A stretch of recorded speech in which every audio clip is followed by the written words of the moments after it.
ఒంటరిగా ఉన్నారా? అయితే కథ మీకోసమే. ముందుగా ఛానల్ను సబ్స్క్రైబ్ చేసుకోండి. దాదాపుగా 30 ఏళ్ల క్రితం అమరావతి పక్కనే ఉన్న చిన్న పల్లెటూరులో జరిగిన యథార్థ సంఘటన. కొన్ని సంవత్సరాలు ఆ ఊరి ప్రజలందరినీ ఆ సంఘటన చాలా భయానికి గురి చేసింది. అర్ధరాత్రి 12 గంటలు దాటిన తర్వాత గాలి కూడా కాస్త గంభీరంగా వీస్తున్నట్లు అనిపించేది వాళ్ళకి. కాలువ చివర ఉన్న పాత చింత చెట్టు దగ్గర ఎవ్వరూ ఉండేవాళ్ళు కాదు. అయితే కొత్తగా ఊరికి వచ్చిన 35 ఏళ్ల లారీ డ్రైవర్ రాఘవ ఆ రోజు మధ్యాహ్నం లోడ్ దించే పని పూర్తవడంతో ఇంటికి త్వరగా వెళ్ళొచ్చు అని తన లారీ కాలువ అవతల వైపు పెట్టి ఆ కాలువ దిగి ఊరు లోపలికి వచ్చాడు. అతని భార్య కొన్ని సంవత్సరాల క్రితం చనిపోయింది. పిల్లలు లేరు. అందుకే అతని జీవితం చాలా చీకటిగా మారిపోయింది. తినడం, తాగడం, లారీ డ్రైవ్ చేయడం తప్ప అతనికి మరొక ఆలోచన ఉండేది కాదు. ఒకసారి రాత్రి 12:30 సమయంలో అతను సిమెంట్ లోడ్ తీసుకుని ఊరికి తిరిగి వస్తుండగా ఆ రాత్రి గాలి బాగా గర్జిస్తోంది. అదే కాలువ దగ్గర రోడ్డులో ఒక తెల్లటి చీర కట్టుకుని ఓ అమ్మాయి కనిపించింది. లారీ లైట్లలో ఆమె ముఖం బాగా మెరుస్తున్నట్లు అనిపించింది. రాఘవ ఒక్కసారిగా బ్రేక్ వేశాడు.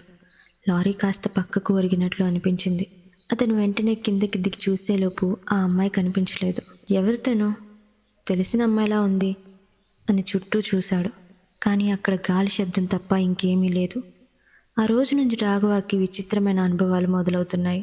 ప్రతి రాత్రి 12 గంటల సమయంలో అతని చెవిలో ఒక మెల్లటి స్వరం వినిపించేది.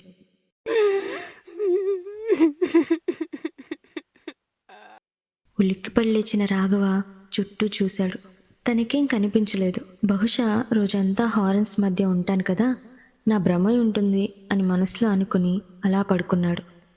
అయితే ఉదయం లేచి చూసేసరికి అతను ఆ కాలువ పక్కన చెట్టు కింద పడిపోయి కనిపించాడు. ఒక్కసారిగా అతను షాక్ అయ్యాడు.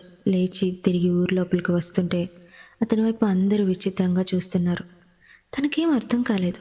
అసలు ఏం జరుగుతుందో కూడా అతనికి తెలియడం లేదు. అయితే వాటన్నింటి నుండి కొంచెం బయటపడి తన పని తను చూసుకోవడానికి వెళ్ళిపోయాడు. అలాగే తర్వాత రోజు రాత్రి కూడా జరిగింది. అయితే ఆ రోజు ఏడ్చిన శబ్దం అతనికి వినిపించలేదు. కానీ ఎవరో తన చెవి దగ్గర అతన్ని మెల్లగా పిలుస్తున్నట్లు అనిపించింది. రాఘవా, రాఘవా. మొదట్లో అతను భ్రమ అనుకున్నాడు. కానీ మెల్లగా అది స్పష్టంగా వినిపించడం మొదలైంది. కళ్ళు మూసుకుని పడుకున్న రాఘవ కళ్ళు తెరవాలంటే తన వల్ల కావడం లేదు. ఇక అదే నిమిషం తన చెంపపై ఎవరో గట్టిగా కొట్టినట్లు అనిపించడంతో పాటు రాఘవ అని గట్టిగా ఎవరో పిలిచినట్లు కూడా అతనికి వినిపించింది. వెంటనే ఉలిక్కిపడి కళ్ళు తెరిచిన రాఘవ చుట్టూ చూశాడు. అక్కడ ఎవరూ లేరు. కానీ అతని చెంపపై నొప్పి మాత్రం చాలా ఘోరంగా పుడుతుంది.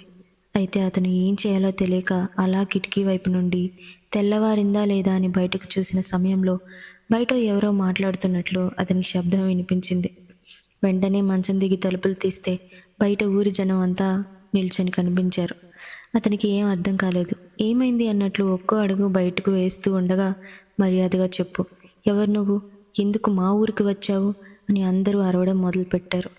తనకేం అర్థం కాలేదు. ఎందుకు వీళ్ళంతా ఇలా మాట్లాడుతున్నారు అన్నట్లు అయోమయంగా చూస్తూ ఉన్నాడు. ఇక ఆ క్షణం ఏం జరిగిందో తెలియదు. ఒక్కసారిగా అతను ఆ ఊరి జనాన్నంతా నెట్టుకుంటూ పరిగెత్తడం మొదలుపెట్టాడు. ఊరు వాళ్ళంతా భయపడుతూ ఏమైంది రాఘవ, ఎక్కడికి వెళ్తున్నావు, ఎందుకు పరిగెడుతున్నావు అని అరుస్తున్నారు. కానీ రాఘవ ఏమీ మాట్లాడడం లేదు. అలా పరిగెడుతూనే ఉన్నాడు. అయితే ఆ ఊరి జనం రాఘవ వెనకే పరిగెత్తుతున్నారు. ఏమైంది చెప్పు అని వాళ్ళు అరుస్తూనే ఉన్నారు. కానీ రాఘవ వాళ్ళ మాటలు అస్సలు పట్టించుకోవడం లేదు.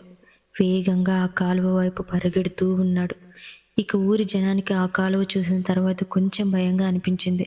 వెంటనే కొద్దిగా దూరంగా వాళ్ళు ఆగిపోయారు. అక్కడికి వెళ్ళిన రాఘవ అలా అక్కడ పడిపోయాడు. అతని దగ్గరకు వెళ్ళడానికి ఎవరికీ ధైర్యం చాలడం లేదు.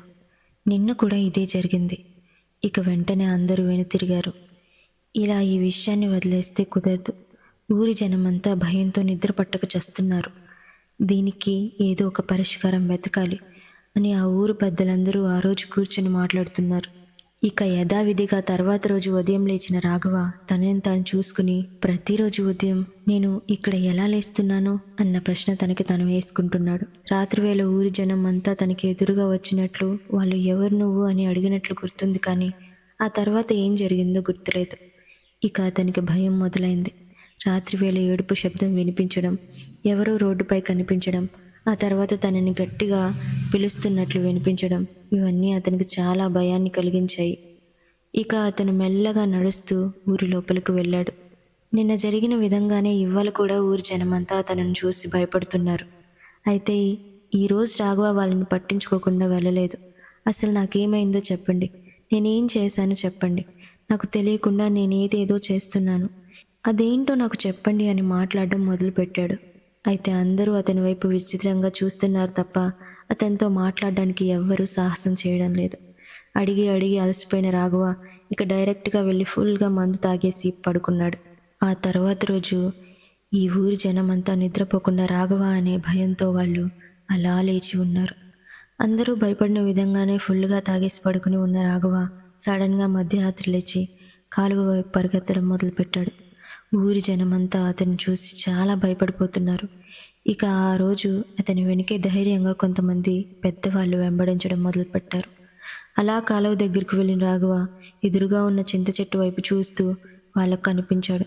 ఒక 10 అడుగులు వెనకే నిల్చున్న వాళ్ళంతా, మర్యాదగా చెప్పు, ఎవరు నువ్వు, ఎందుకు మా ఊరు వచ్చి మొత్తాన్ని భయపడుతున్నావు అని అడిగారు. అయితే సడన్గా రాఘవ ఏడవడం మొదలుపెట్టాడు. అది కూడా ఒక అమ్మాయి గొంతుతో.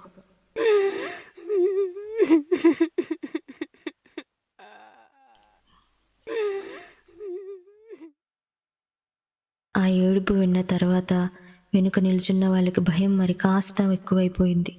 అయినా కూడా భయపడి వెనకడుగు వేయలేదు. చెప్పు, ఎవరు నువ్వు అని పెద్దగా అరిచారు.